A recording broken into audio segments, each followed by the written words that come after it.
और इधर दिल्ली में हार का ठीकरा कांग्रेस ने आम आदमी पार्टी पर फोड़ा है। कांग्रेस नेता अभिषेक दत्त ने आम आदमी पार्टी पर आरोप लगाया है कि शराब घोटाले की वजह से ही दिल्ली में लोकसभा में हार हुई।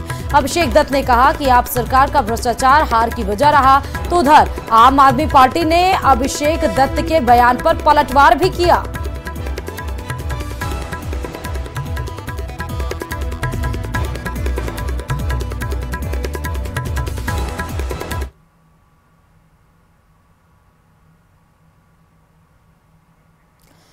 तो बता दें कि इस बार दिल्ली में लोकसभा की 7 सीटें थी, 4 और 3 का फॉर्मूला सेट किया गया था। ना ही कांग्रेस का खाता बीजेपी की लोकसभा सीट पर खुल पाया और ना ही आप, और उसको लेकर कांग्रेस हमलावर दिखी, लेकिन उसकी तरफ से आपका भी पलटवार आया।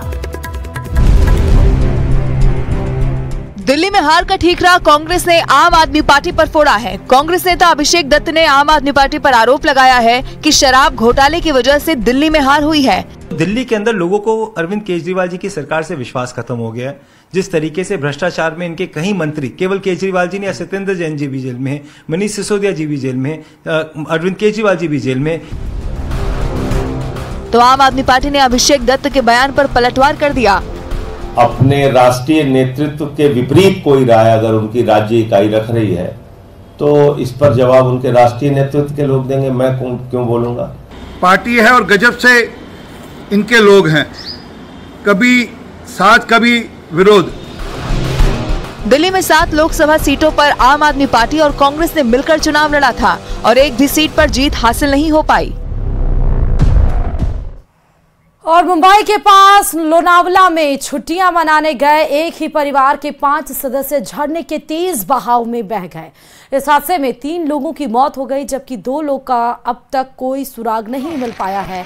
ये तस्वीरें आपको डरा सकती हैं। आप देख सकते हैं कि छुट्टियां मनाने के लिए गए, लेकिन ये छुट्टियां मनाना इनके परिवार के ऊपर आफत लेकर आए। तेज झरने के बहाव में पूरा परिवार, आप देख सकते हैं, एक दूसरे का हाथ पकड़े खड़े हैं, लेकिन बहाव इतना तेज था कि एक का हाथ छूटता है, दूसरा उसको पकड़े रहता है, वो भी उसमें बह जाते हैं। झरने के तेज बहाव में परिवार बह गया। अब इसीलिए कहा जाता है कि जब छुट्टियां मनाने जाइए या रील अगर आप बनाइए तो अपने जान को जोखिम में मत डालिए, क्योंकि कब क्या चीज़ आपके जान पर बनाए आपको खुद पता नहीं रहता। महाराष्ट्र के लोनावला में तेज बारिश एक ही परिवार के 3 लोगों को निगल गई। परिवार के 2 और लोगों की तलाश की जा रही है। पुणे का वो परिवार पिकनिक मनाने के लिए गया था, लेकिन बारिश ऐसी हुई कि उसके सदस्य एक झरने के बीचों बीच फंस गए और आखिरकार झरने का पानी उस परिवार के 5 लोगों को बहा ले गया।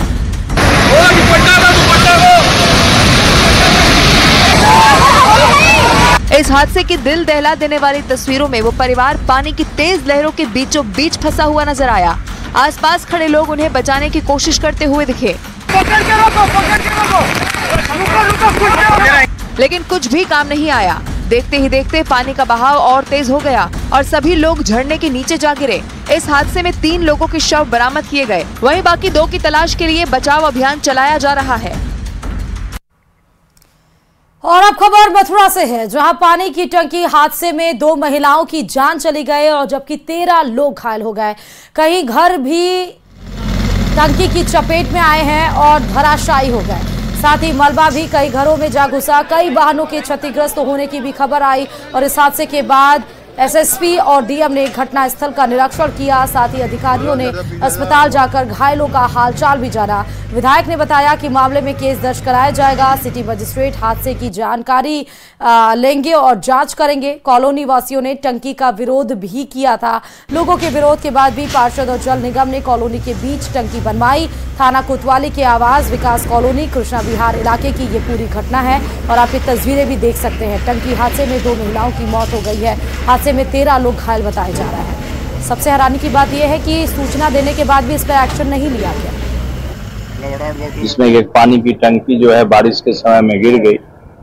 इसमें कुछ लोग दब गए। तत्काल पुलिस की टीम, रेस्क्यू की टीम आई, एनडीआरएफ, एसडीआरएफ की टीम को बुलाया गया। एसएसपी, डीएम सभी ने मौके का अवलोकन किया और जो भी लोग घायल थे उनको हॉस्पिटल भेजा गया। अभी तक की जानकारी में जो 2 लोग थे, इसमें 2 महिलाएं थी, वो मृत पाई गई हैं। इसमें जो भी कानूनी कार्रवाई है इस संबंध में जो भी जिसके द्वारा भी तहरीर दी जा रही है उसमें हम लोग इसमें मुकदमा जो है जो भी ठेकेदार जिसके द्वारा ये बनाया गया है उस पर मुकदमा दर्ज किया जा रहा है। और आज दिल्ली की एक बार फिर अग्नि परीक्षा होने वाली है, क्योंकि आज एक बार फिर दिल्ली एनसीआर में भारी बारिश का अलर्ट है। 3 दिन पहले यानी 28 जून को हुई बारिश ने देश की राजधानी का क्या हाल किया था, उसकी तस्वीरें पूरे देश ने देखी थी। बारिश ने गर्मी से तो राहत दिलाई थी, मगर वो काल बनकर दिल्ली पर बरसी थी। उस बारिश की वजह से हुए हादसों में 11 लोगों की मौत हो चुकी है। मौसम विभाग ने एक बार फिर दिल्ली में बारिश की भविष्यवाणी की है और आशंका जताई है कि अगले 1 हफ्ते तक दिल्ली में बादल बरसते रहेंगे।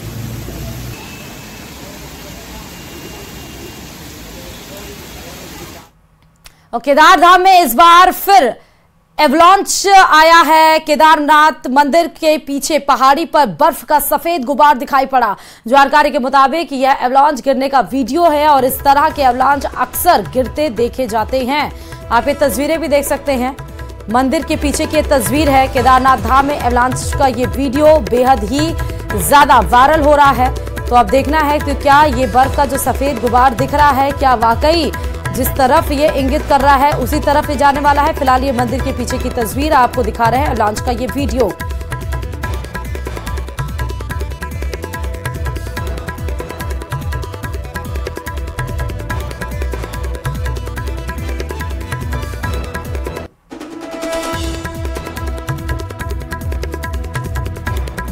और ना सिर्फ देश बल्कि विदेश में भी बारिश ने हालात बिगाड़ दिए हैं। अमेरिका, इटली, स्विट्जरलैंड में तेज बारिश ने मुसीबत खड़ी कर दी है। बाढ़ और जमीन खिसकने से इटली के उत्तरी इलाके में उथल पुथल मच गई है। कई दिनों की भारी बारिश से वहां नदियां उफान पर आ गई हैं।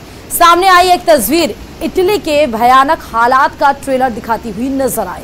वहां शहर के ऊपर एक चट्टान से पानी ऐसे तेजी से नीचे आता दिखा मानो लोगों पर धावा बोलने वाला हो। वो लोगों की बलि लेने को बेताब दिखा। ये आप तस्वीरें देख सकते हैं, बारिश से नदी में उफान। वीडियो देखकर ऐसा लगा जैसे स्पेशल इफेक्ट से तैयार किया गया हो। जितनी स्पीड से पानी नीचे गिरा उतनी ही स्पीड से वो शहर के बीचों बीच बहता नजर भी आया। तो चट्टान से आता सैलाब आपको इस वक्त दिखा रहे हैं। देखते ही देखते बारिश से नदी उफान पर, शहरों के बीच से पानी लेवल से ऊपर बहता हुआ दिखाई पड़ रहा है।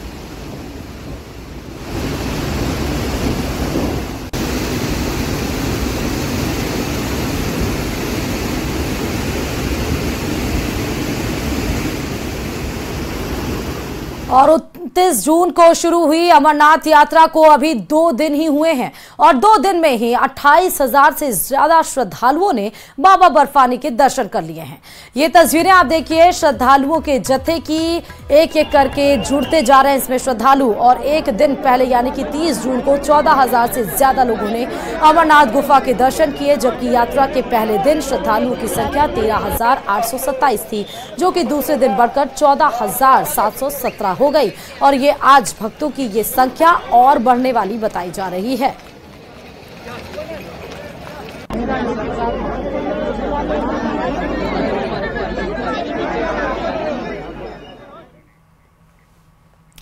और कैलाश पर्वत के दर्शनों के लिए अब भारत को चीन पर निर्भर नहीं रहना होगा। असल में अब भारत की सरजमी से ही चाइना में मौजूद कैलाश पर्वत के दर्शन कराने का प्लान तैयार हो गया है।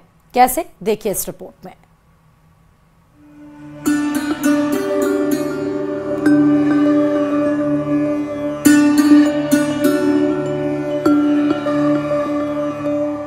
जिसकी कल्पना शायद ही किसी ने की हो, अब साकार होने जा रहा है। उत्तराखंड सरकार इसी साल सितंबर से श्रद्धालुओं को कैलाश पर्वत के दर्शन कराने जा रही है। चाइना के करीब ओल्ड लिपुलेख से विदेशी धरती पर मौजूद कैलाश पर्वत के दर्शन आसानी से होते हैं। भारत से कैलाश पर्वत के दर्शनों के लिए नाभिढांग से करीब 3 किलोमीटर की चढ़ाई चढ़नी होगी। प्रशासन ने पहले ही 3 किलोमीटर के इस रास्ते को बना लिया है। साथ ही कैलाश के दर्शनों के लिए ओल्ड लिपुलेख में एक व्यू पॉइंट भी तैयार किया जा रहा है। कि ओल्ड लिपू लेक से कैलाश दर्शन, यहाँ से भारतीय भूमि से कैलाश दर्शन शुरू किए जाएंगे। इसके लिए टूरिज्म डिपार्टमेंट इसमें तैयारी कर रहा है। इसमें मेरे साथ भी एक मीटिंग की गई थी और उसमें एक SOP डिसाइड हुई है और जल्दी ही वो SOP जारी हो जाएगी और उम्मीद है इस बार सितंबर से ओल्ड लिपू लेक से कैलाश दर्शन शुरू हो जाएंगे। चीन से तनावपूर्ण रिश्तों के कारण मानसरोवर यात्रा 2020 से बंद है। दोनों देशों के बीच जिस तरह तल्खी बढ़ रही है, उससे आने वाले दिनों में भी यात्रा शुरू होने के आसार नहीं है, जिस कारण भारतीय श्रद्धालु कैलाश पर्वत और मानसरोवर झील के दर्शन नहीं कर पा रहे हैं। मानसरोवर यात्रा के विकल्प में उत्तराखंड सरकार ने आदि कैलाश यात्रा शुरू की है। बावजूद इसके श्रद्धालुओं का मन भोले की धरती के दर्शन के लिए तरसता रहा, लेकिन अब उनके मन की मुराद पूरी होने जा रही है। पार्वती सरोवर के दर्शन करने के साथ ही हम आदि कैलाश के दर्शन कर सकते हैं। यहाँ हम गुंजी से नाभि डांग के पास से हम ओम पर्वत के दर्शन भी कर सकते हैं। ओल्ड लिपू लेक से कैलाश के दर्शन होने पर जहां बॉर्डर इलाके में नया पर्यटन का केंद्र स्थापित होगा, वहीं आदि कैलाश, ओम पर्वत और पार्वती लाल के दर्शनों के लिए आने वाले श्रद्धालुओं को भी नया धार्मिक केंद्र मिल सकेगा। यही नहीं, 16,000 फीट की ऊंचाई पर मौजूद इस स्थल से भोले के दर्शन होने पर चाइना पर भारत की निर्भरता पूरी तरह खत्म भी हो जाएगी। न्यूज़ 18 के लिए पिथौरागढ़ से विजय वर्धन उप्रेती की रिपोर्ट। और T20 world champion team India पर अब इनाम की बारिश शुरू हो गई है। BCCI ने 125 करोड़ के इनाम का ऐलान किया है। BCCI सचिव जय शाह ने सोशल मीडिया प्लेटफॉर्म X पर इसकी जानकारी खुद दी। टीम इंडिया को T20 वर्ल्ड कप जीतने की बधाई देते हुए जय शाह ने ये बड़ा ऐलान किया है। तो टीम इंडिया साउथ अफ्रीका को हराने के बाद से T20 वर्ल्ड कप का खिताब अपने नाम की और अब वर्ल्ड चैंपियन बनने के बाद टीम इंडिया पर इनाम की बारिश शुरू हो गई। BCCI ने 125 करोड़ के इनाम का ऐलान भारतीय क्रिकेट टीम को दिया है।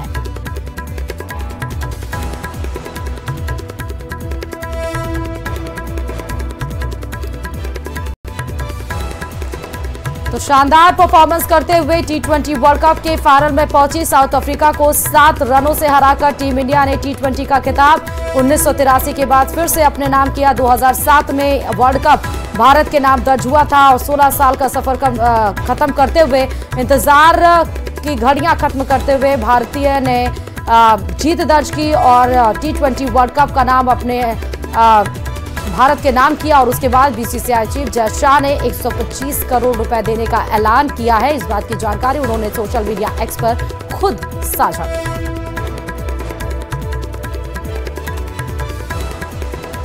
और इधर पंडित प्रदीप मिश्रा एक बार फिर घिर गए हैं। एक बार फिर ऐसा बयान दिया है कि माफी की मांग हो रही है।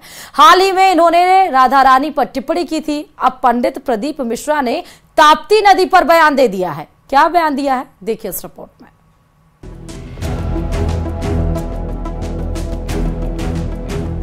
कथावाचक पंडित प्रदीप मिश्रा की मुश्किलें कम होने का नाम नहीं ले रही हैं। हाल ही में राधा रानी पर दिए बयान के बाद पंडित प्रदीप मिश्रा घिरे थे। उन्हें बरसाना में नाक रगड़कर माफी तक मांगनी पड़ी। पंडित प्रदीप मिश्रा एक बार फिर निशाने पर हैं। इस बार उन पर ताप्ती नदी के अपमान का आरोप लगा है। मुल्ताई में ताप्ती नदी के उद्गम स्थल पर स्थित ताप्ती मंदिर के पुजारी ने प्रदीप मिश्रा के बयान पर आपत्ति जताई है और उनसे बयान के लिए माफी मांगने को कहा है। ताप्ती भक्तों के अनुसार पंडित प्रदीप मिश्रा भ्रामक जानकारी फैला रहे हैं। ऐसा कोई ताप्ती पुराण स्कंद पुराण में नहीं है। पंडित प्रदीप मिश्रा ने क्या कुछ कहा था, आप भी सुन लीजिए। यमुना जी का नियम था कि जिस समय यमुना के घाट पर भगवान रास करेंगे, उस समय पर यमुना ठाकुर जी के श्री विग्रह पर आए हुए पसीने को पोंछने के लिए जाएगी। पर आज यमुना का रूप रखकर ताप्ती चली गई और ताप्ती ने जाकर भगवान के श्री विग्रह के पसीने को पोंछ दिया। तब यमुना जी आकर देखी तो मेरी छोटी बहन यहाँ खड़ी थी। छोटी बहन को देखकर तुरंत यमुना जी को गुस्सा आया। यमुना जी वहां से चली गई। जाकर यमुना महारानी ने ताप्ती से विनती करी, ताप्ती तूने ऐसा क्यों किया? ताप्ती कहती है मैं कृष्ण को अपना बनाना चाहती हूं। जानकर माता यमुना ने क्रोध में आकर ताप्ती को श्राप दे दिया। ताप्ती, मैं तुझे श्रापित देती हूं। हे ताप्ती, दुनिया की किसी नदी में अगर अस्थियां विसर्जित होगी, उनको गलने में 44 दिन लगेंगे, पर ताप्ती तेरे जल में अगर अस्थियां आएंगी तो तू तुरंत भक्षित करेगी, उसको तुरंत समाप्त करेगी। ताप्ती नदी पर पंडित प्रदीप मिश्रा की इस टिप्पणी का विरोध हो रहा है। ताप्ती मंदिर के पंडित सौरभ जोशी ने कहा कि उन्होंने ताप्ती नदी को लेकर गलत बयान दिया है। उन्होंने कहा कि पंडित प्रदीप मिश्रा को ताप्ती नदी के तट पर आकर माफी मांगनी चाहिए। श्री प्रदीप मिश्रा जी द्वारा एक कथा में मां ताप्ती विषयक अनर्गल जानकारी दी गई है, जिसका कि हम विरोध करते हैं। ताप्ती मैया सूर्य पुत्री है, यमुना उनकी बहना है और उनके विवाद का कहीं भी कोई उल्लेख नहीं आता।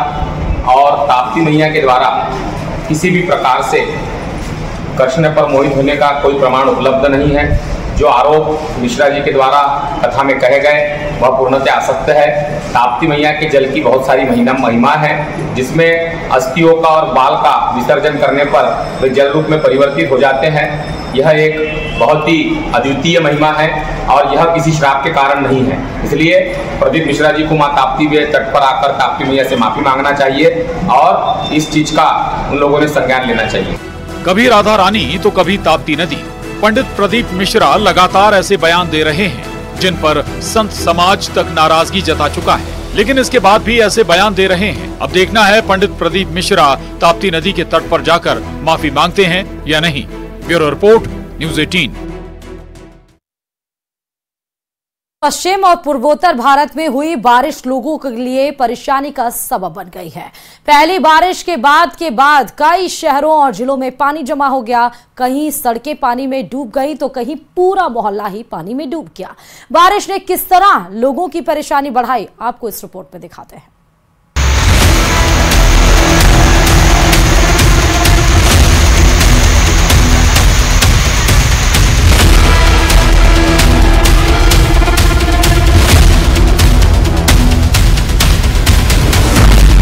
बाढ़ का प्रहार, मैदान में हाहाकार।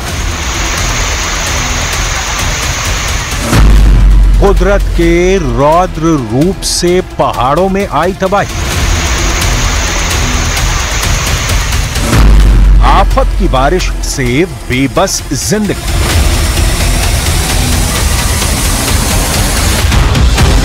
बारिश के शुरू होते ही चारों तरफ हाहाकार मचना शुरू हो गया। क्या मैदान, क्या पहाड़, हर जगह कोहराम मचा है। पहाड़ों में नदियां उफान पर हैं, तो मैदानी इलाकों में सड़कों पर सैलाब उमड़ आया है। मोहल्ले टापू बन गए, खेल के मैदान झील में तब्दील नजर आने लगे। खिलौने की तरह बही गाड़ियां, हरिद्वार, उत्तराखंड। कुदरत का कहर क्या होता है, बारिश का खौफ क्या होता है और बर्बादी का नाम क्या है, इन तस्वीरों को देखकर अंदाजा लगाया जा सकता है। एक दो नहीं बल्कि दर्जनों गाड़ियां पानी में ऐसे ही बहने लगी जैसे कोई खिलौना हो। तस्वीरें उत्तराखंड के हरिद्वार की हैं, जहां गंगा नदी का जलस्तर अचानक से बढ़ने पर बर्बादी का मंजर नजर आने लगा। वहां मौजूद इन गाड़ियों के मालिकों की गलती ये थी कि अपनी अपनी गाड़ियों को पार्किंग के बजाय सूखी नदी के किनारे खड़ी कर दी थी। तभी गंगा नदी का जलस्तर बढ़ा। देखते देखते सैलाब वहां खड़ी गाड़ियों को बहा ले गया। बाढ़ में डूब गया ट्रैक्टर, राजकोट, गुजरात। सिर्फ पहाड़ों में नहीं बल्कि मैदानी इलाकों में भी बूंदों का प्रहार जारी है। ये तस्वीरें गुजरात के राजकोट की हैं, जहां नदी में रेत भरने पहुंचा ट्रैक्टर सवार पानी में डूबा नजर आया। बताया गया कि नदी में अचानक से जलस्तर बढ़ गया और ये ट्रैक्टर उसमें डूब गया। गनीमत ये रही कि वहीं एक खुदाई करने वाली मशीन मौजूद थी, जिसके सहारे ट्रैक्टर को बाहर निकाला गया। सीढ़ियों पर बहने लगा झरना, पंचमहाल, गुजरात। गुजरात के पंचमहाल जिले में भारी बारिश के बाद एक अद्भुत नजारा दिखा। पांचागढ़ में भारी बारिश के बाद सीढ़ियों से पानी ऐसे बहने लगा जैसे कोई झरना हो। इस दौरान वहां मौजूद लोगों ने इस खूबसूरत नजारे का आनंद उठाया। डूब गए अंडरपास, वलसाड, गुजरात। गुजरात के कई जिले बाढ़ के खतरे में हैं। भारी बारिश के बाद वलसाड में कई अंडरपास डूबे नजर आए, सड़कें पानी में डूबी नजर आई। सड़कों पर सैलाब, सूरत, गुजरात। मूसलाधार बारिश ने सूरत शहर की सूरत ही बिगाड़ दी। बारिश के पानी से सूरत के कई सड़कों पर सैलाब नजर आया। कई इलाकों में तो सड़कों पर घुटनों तक पानी भरा देखा। सड़क पर पानी भरने से लोगों को भारी परेशानी हुई। लोग अपने स्कूटर, मोटरसाइकिलों को धक्का देकर जाते दिखाई दिए। मोहल्ले बने टापू, चलने लगी नाव, मुरादाबाद। गुजरात जैसा हाल उत्तर प्रदेश के कई शहरों का है। मुरादाबाद में पानी इतना बरसा कि पूरा का पूरा मोहल्ला टापू बन गया। मुरादाबाद शहर के भोलेनाथ कॉलोनी में नाव चलने लगी। इस कॉलोनी में बाढ़ ने इस कदर कब्जा कर रखा है कि यहाँ मौजूद लोग 2 दिनों से अपने घरों में कैद हैं। मुरादाबाद के इस कॉलोनी में करीब 8 से 10 फीट तक बाढ़ का पानी है। सर ये कोई निकासी नहीं है, नाले का लेवल और ये एक हो जाता है। कितना पानी है? सर ये डूबा हुआ है, पानी डूब जाएगा इंसान। इतना पानी, कल एक बंदा निकल के गया था, बाल बाल बचा है। बहुत दिक्कत पड़ी। फिर घर भी हमारा सारा टूटा पड़ा, बत्ती नहीं, कुछ नहीं। पानी भर गया सब में पानी भर गया। कैसे कर रहे हैं? अब क्या देखो कैसे कर रहे हो। तो कहाँ का पानी आया है? ये नाले का पानी आया सब। बारिश के बाद जितना बारिश का न भरता जितना नाले का भरे।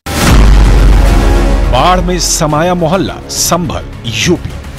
अब आपको यूपी के एक और जिले की तस्वीर दिखाते हैं। संभल के तुर्तेपुर इल्हा इलाके से आई इन तस्वीरों में पूरा मोहल्ला जलमग्न दिखाई दिया। पूरा मोहल्ला टापू की शक्ल में नजर आने लगा। मोहल्ले में लोगों के घरों में बरसात का पानी भर गया, जिसके बाद जरूरी सामान लेकर लोग कहीं आते और जाते दिखाई दिए। सड़क पर आया सैलाब, मथुरा, यूपी। मथुरा में बारिश ने ऐसा कोहराम मचाया कि लोग सड़क पर कमर तक डूबे दिखाई देने लगे। सड़क किनारे पार्क की गई मोटरसाइकिलें डूबी दिखाई दी। यही नहीं, बारिश का पानी बलदेव से बीजेपी विधायक पूरन प्रकाश के घर में भी घुस गया। शहर के कई इलाकों में पानी जमा हो गया। कई इलाकों की सड़कें पानी में डूबी दिखी और गाड़ियां भी डूबी हुई नजर आईं। बारिश के बाद यातायात पर ब्रेक लग गया, जिसके बाद कई जगह जमा हुए पानी को निकालने की भी कोशिश की गई। डूब गया सकसोहरा बाजार, पटना। पटना के बाढ़ अनुमंडल में आसमानी आफत का कहर बरपा है। थोड़ी देर में इतना पानी बरसा कि सकसोहरा बाजार ही डूब गया। दुकानों में पानी घुसने से दुकानदारों की आफत बढ़ गई। बाजार में इतना पानी बरसा कि सड़क पर लोग